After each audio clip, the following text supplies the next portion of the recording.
bi dinañ dellu si incha allah ci kanam ak Aïssatou Diop Fall ak colonel Momar Gueye di suñu gan à tout à l'heure. Cette affaire, cet assassinat, double assassinat de vos collègues il y a 9 ans, l'enquête, la justice, où en est-on?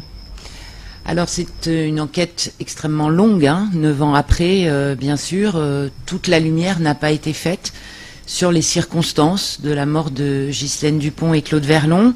C'est une enquête menée en France, qui a été en partie aussi menée avec la coopération à une époque de la justice malienne. Aujourd'hui, les choses sont beaucoup plus compliquées. La situation au Mali et la situation de guerre dans le nord du Mali rend les choses très compliquées. La coopération avec la justice malienne est également compliquée.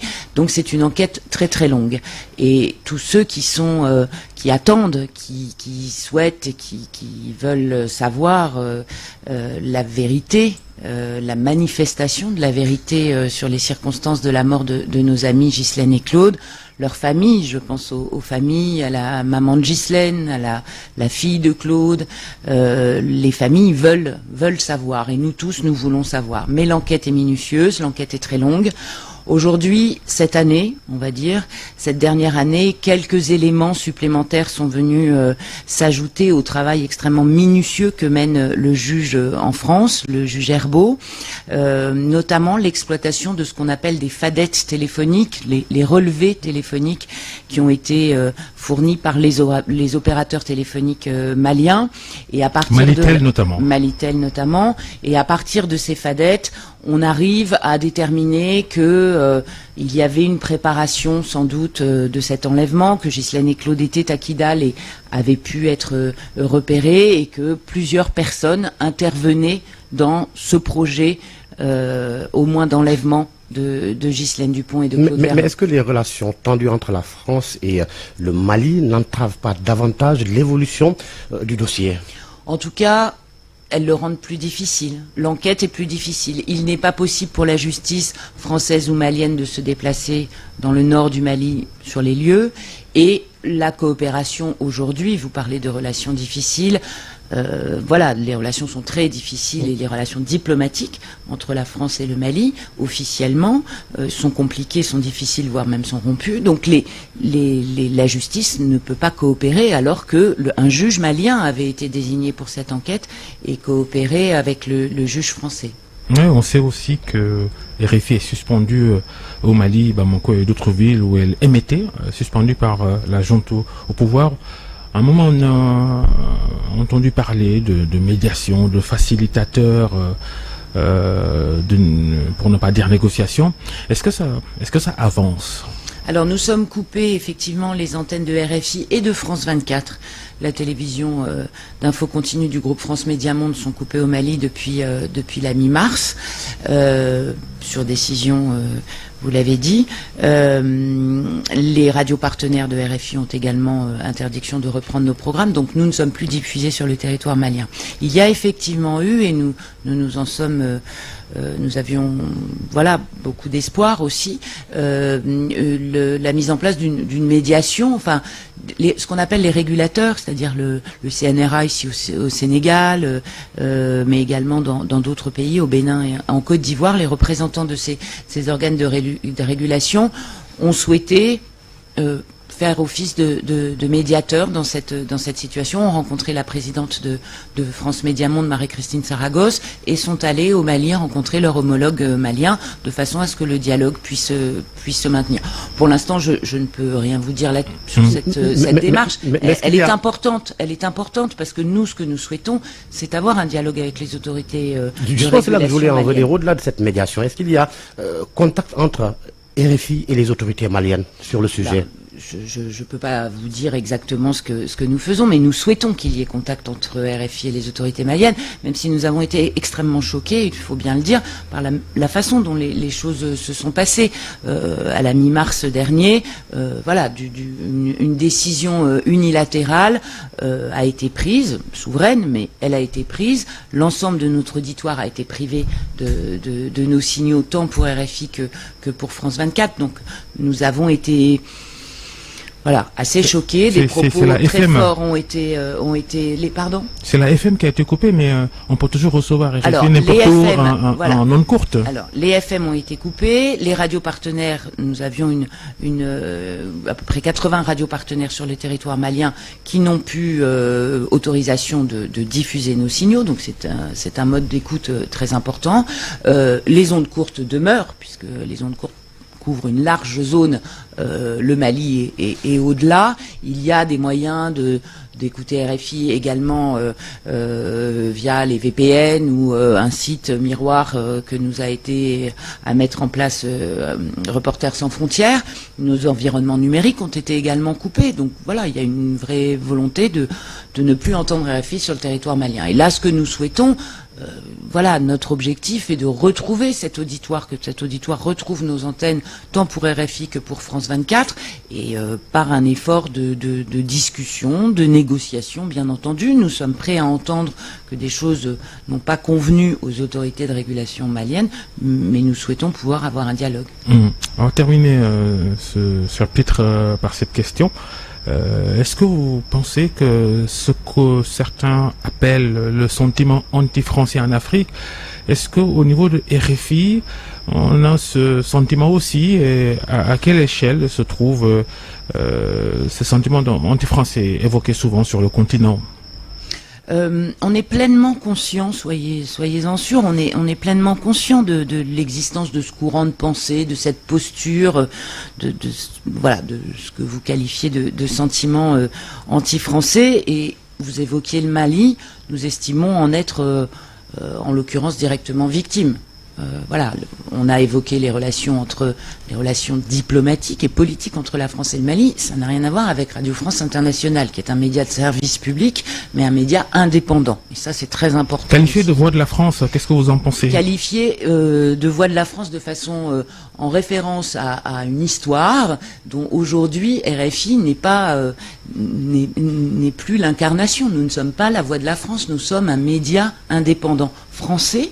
De fait, Radio France, France 24, et nous en sommes tout à fait conscients, et ça existe dans notre ligne éditoriale. Nous parlons de la France, nous regardons ce que les Français font à l'étranger. Voilà, ça fait partie de notre ADN en quelque sorte, mais nous sommes un média indépendant du pouvoir politique, indépendant des pouvoirs économiques. Donc ça, c'est extrêmement important. Donc nous sommes conscients que dans un mouvement, une posture, un courant qui effectivement existe et que nous ne nions pas et auquel nous donnons aussi parfois de l'écho, parce que certaines personnes porteurs de cette pensée-là ont évidemment accès à nos antennes. Nous sommes bien conscients qu'il faut que nous parvenions à garder ce lien avec le continent africain, puisque c'est là que nous avons, sur 61 millions d'auditeurs hebdomadaires, nous en avons 45 millions sur le continent africain. Mais je pense que il faut faire entendre et entendre sur les antennes de RFI la proximité que nous avons avec le continent africain, avec l'auditoire africain. Nous racontons le quotidien avec nos auditeurs, et c'est eux qui nous racontent, c'est pas nous qui l'inventons de Paris.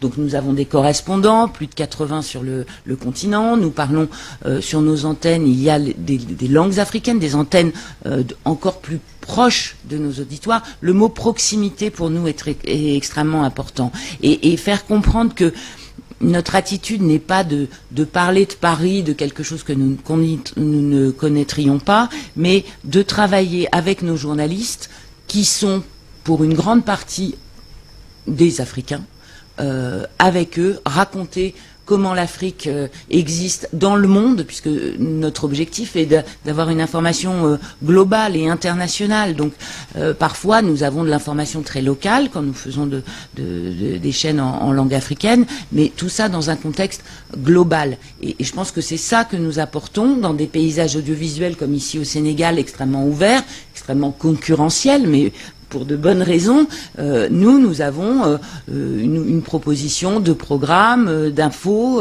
internationales que nous mettons à disposition d'un auditoire africain, mais aussi ailleurs dans le monde. Donc nous avons 4 langues africaines sur nos antennes, la Hausa, le Swahili et le Mandinkan et le Fulfulde, dont les rédactions sont installées aussi ici au Sénégal, avec des journalistes, des techniciens qui sont des professionnels africains. Nous avons nos correspondants sur le continent. Et puis je pense qu'il faut que nous fassions un effort supplémentaire aujourd'hui d'explication, parce que les questions que vous me posez aujourd'hui, nos auditeurs se les posent tout à fait légitimement, et nos journalistes, nos rédactions, ici ou à Paris, sont prêtes à répondre à ces questions-là. Donc il y a la grande émission de Juan Gomez, Appel sur l'actualité, qui est le lieu de ce débat-là, mais nous sommes prêts aujourd'hui à répondre, et c'est bien normal, à répondre aussi sur la façon dont on travaille, qu'est-ce que ça veut dire une source, comment on recoupe, comment nous ne sommes pas justement l'outil d'un agenda, de manipulation, voilà, on ne nous souffle pas dans l'oreille des choses qu'il faut qu'on répète. On fait un travail professionnel. C'est pas que le Mali, comme vous vraiment faites. 30 secondes, c'est pas que le Mali. Le Mali, c'est le dernier épisode. En RDC, au Burundi, vos correspondants ont toujours eu des problèmes avec les régimes en place. Oui, alors les situations n'étaient absolument pas comparables. Voilà, il y a effectivement eu, et dans l'histoire, là vous parlez du Burundi, Esdras Dikumana a été arrêté dans des circonstances dramatiques, torturé, et pour sa vie et celle de sa famille, il a fallu qu'il quitte le pays. La RDC, c'est encore une autre situation, des situations politiques extrêmement tendues et qui n'ont pas à faire avec ce que vous décriviez tout à l'heure comme un mouvement plus vaste de sentiments ou de ressentis anti-français dont nous serions victimes. On n'était pas tout à fait dans la même situation, et je pense qu'il faut faire attention aux comparaisons. Ouais. Après, nous faisons notre métier et parfois ça ne plaît pas. Mais Et au Sénégal, c'est tranquille, n'est-ce pas? Tranquille. Au Sénégal, c'est tranquille. Ouais. Alors, Cécile Mégy, directrice Mais on est générale. très heureux d'être à Dakar. Oui, vous êtes à Dakar, justement. Cécile Mégy, directrice générale de RFI, dans le cadre de la bourse Ghislaine Dupont et Claude Verlon, vos collègues tués au Mali il y a exactement 9 ans. Alors, comment évaluez-vous cette bourse dont les lauréats 2022 seront connus ce soir dans un hôtel de Dakar, cérémonie que vous tenez dans la capitale sénégalaise? Évaluation de cette bourse depuis qu'elle a été lancée. Alors effectivement, ça fait 9 ans jour pour jour. Il y a 9 ans, Marie-Christine Saragosse, la PDG de France Média Monde, était à Bamako pour remettre la première bourse au nom de Ghislaine et de Claude. Et moi, j'étais à Paris pour accueillir aussi leurs amis et rencontrer cette nouvelle génération de journalistes que nous souhaitons inscrire dans les pas de Ghislaine et Claude, les pas humains, les pas professionnels de ces deux journalistes qui avaient la passion de leur métier. Ça, c'est une évidence, une très grande exigence, l'un comme l'autre dans leur domaine, qui travaillaient ensemble. Et donc en se disant que la douleur immense qui voilà, et encore aujourd'hui on en parlait sur l'antenne de RFI, on sent que les équipes de RFI et évidemment les familles de Ghislaine et Claude, cette journée est très particulière, mais pour aller au-delà de cette douleur, pour la transformer en quelque chose de positif, si c'était possible, la création de cette bourse nous permet chaque année de transmettre le flambeau de ce qu'était Ghislaine et Claude, et aujourd'hui, nous avons 180 journalistes qui peuvent se revendiquer de cette mémoire et de cette mémoire vivante. 180 parce que ce que nous faisons depuis maintenant, pour la 9e fois cette année, c'est que nous sélectionnons 10 journalistes, 10 techniciens, dans un pays donné jusqu'à il y a 2 ans, de façon à pouvoir les former pendant 2 semaines. Et à l'issue de ces 2 semaines, ils nous proposent, chacun dans leur spécialité, un sujet de reportage, un élément de son que nous jugeons, un jury. Alors j'ai l'honneur de présider le jury ici à Dakar. Autour de moi, il y avait Frédéric Misselin qui est mon adjointe à Paris. Il y avait Yves Roch qui est un autre des adjoints parisiens, mais il y avait aussi Charlotte Hydrac, notre notre correspondante. Et Mamadou Ibra Kane. Il y avait Mamadou Ibra Kane, il y avait Charlotte Hydrac, il y avait Alassane Bireba qui est le chef technicien de notre rédaction à Dakar. Ça, c'était important aussi d'avoir des journalistes, que ce soit Charlotte, Mamadou ou Alassane, des professionnels qui vivent ici au Sénégal et qui sont capables aussi, et c'est cet effort, cette nécessité d'être proche de la réalité et de pas avoir des idées préconçues qui a nourri nos débats aussi, parce que ce professionnel comme Mamadou Ibra Kane, c'est vraiment le regard de quelqu'un qui vit ici et qui nous dit attention, là vous vous trompez, là c'est une vraie réalité, là le journaliste a, voilà, le jugement est éclairé par ces personnes-là. Donc nous étions une dizaine autour de la table avec nos partenaires de l'INA et de l'école de journalisme de Sciences Po, et nous avons sélectionné parmi les 20 productions qui nous étaient proposées, donc ça a duré une grande journée, les 2 lauréats, j'en dis pas plus, qui seront désignés ce soir. Et depuis maintenant 9 ans, la même méthode est appliquée, ce qui fait que il y a 180 jeunes professionnels, 90 journalistes et 90 techniciens.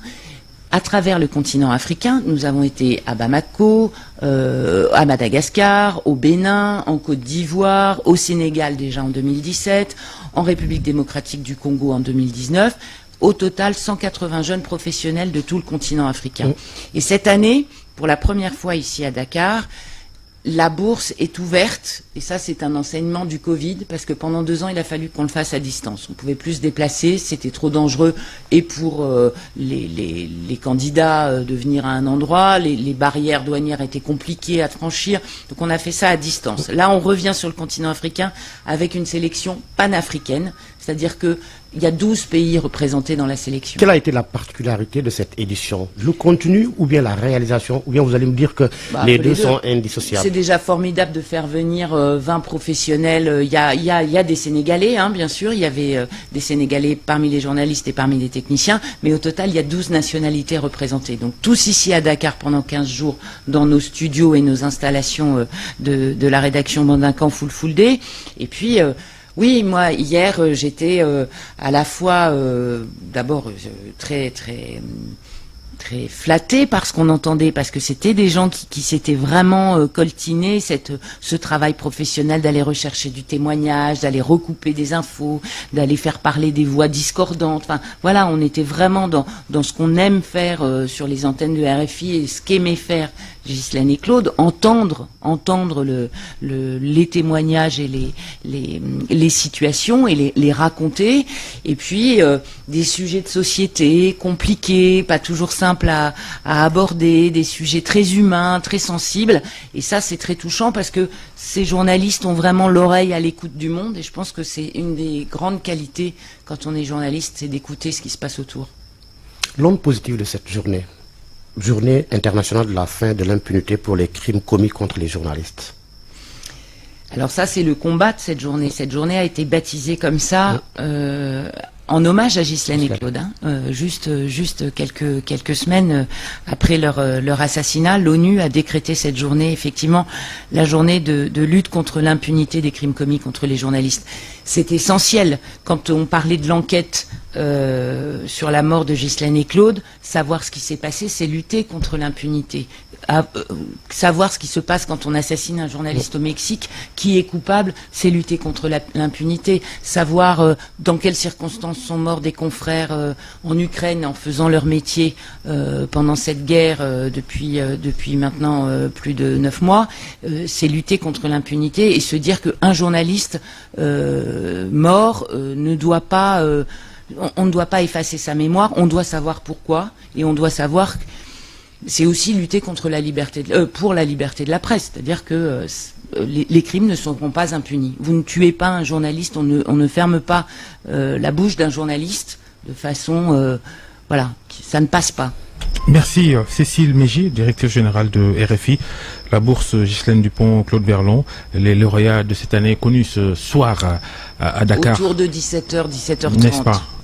C'est noté. Merci à Georges Déthié, merci à Sokhna Nata Mbaye, mbokk yi ngeen gërëm ci ànd bekk ñun. Merci. Merci beaucoup Babacar Fall, Georges Déthié ak seen gan sant leen. Chérif, merci d'être passé devant la caméra, c'est gentil. Ñu dellu si ci ñaareelu pàcc